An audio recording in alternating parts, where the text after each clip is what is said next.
So this video is all about sharpening a scythe. This is the scythe here. I actually bought it new in a hardware store a number of years ago, so it's not an antique, strictly speaking, but you'd use it to cut down grain and to cut grass and hay and things like that by hand when you don't have any machines. But in order for this to work, it has to be sharpened properly. The good news is that it's not difficult to sharpen a scythe, even though it might look like it has to be one big long razor blade. It's not really that critical how you go about things. I do all my sharpening with this a flat file. This is the size I use. It's got a handle on it, so it's easy to use. Now, the object is, before I get into it, the object is to sharpen one side and then repeat the process on the other.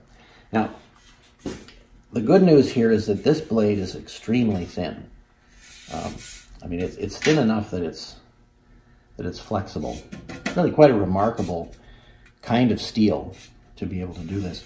And because it's so thin, it's fairly easy to get a sharp edge on it.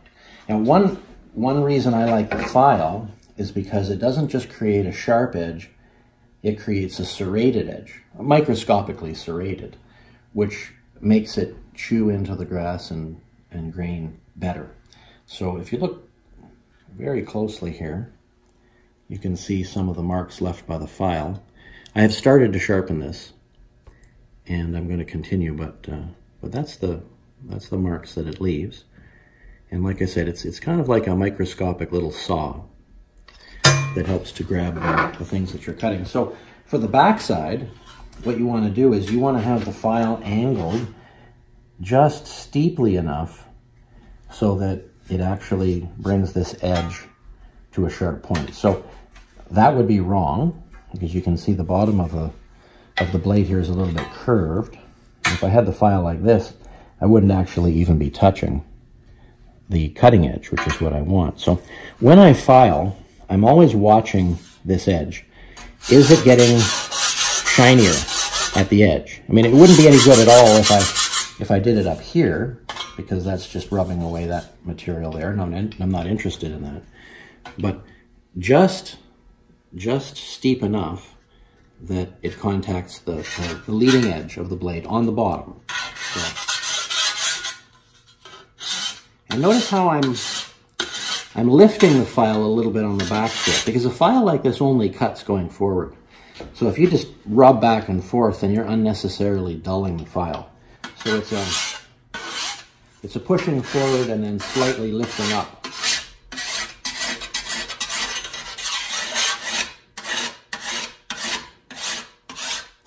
I should mention too that if you do this frequently, so you don't let the blade get too dull, then it's a lot easier to keep it up than if you let it get really dull.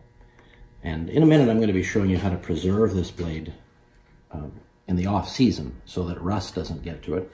But that's essentially just how to do the back, and that's what I like to start with. Now the front is a little bit different. All scythes have a kind of a rigid back like this. This is turned up, and it gives the blade some strength. But this also happens to be a great thing for helping you to determine the angle of the file.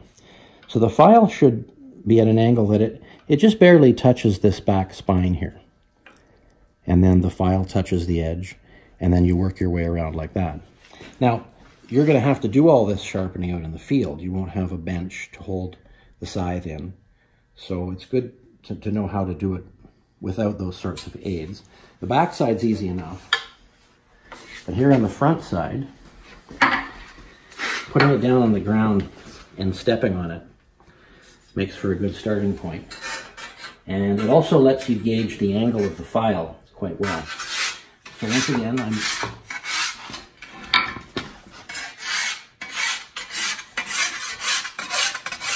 just pushing it.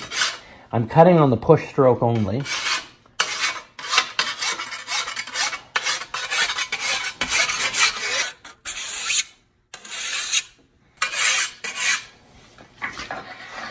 And that's about it. So how often should you do sharpening? Well, as soon as you detect that the scythe isn't slicing through the stalks easily, when it starts bending things over, then that's high time to do some sharpening. So eventually you'll get to know what a sharp edge feels like with your thumb. But until then, you might just want to try the paper test. If you slide a piece of paper over the blade, it cuts it quite handily. The serrated edge kind of grabs the paper and slices it well, just like it would grass or hay. One of the important things to do is to oil the blade before you put it away. And I like to use linseed oil for this. That's kind of surprising because it's normally considered to be a wood finish, but linseed oil is an oxidizing oil, which means that it reacts with the oxygen in the air to form a kind of a clear, hard film. So it's a great way to seal the blade, and it's completely non-toxic, and it hardens, so it protects without remaining oily. If your scythe has a wooden handle, and not all of them do, the linseed oil is a great protection for that wood. You don't need to do this too often, once a year or so. We'll do the job. Keep it in good shape. One other thing before I finish up. If you want to keep your files good, and you should because they're expensive and you want to get all you can out of them, make a leather case for them. Because a file gets duller banging around in a toolbox than it does even being used. So simple hunk of leather like this comes from half a cow's worth of leather I bought, and I use it for all kinds of sheaths and covers and protection like this. And it works really well.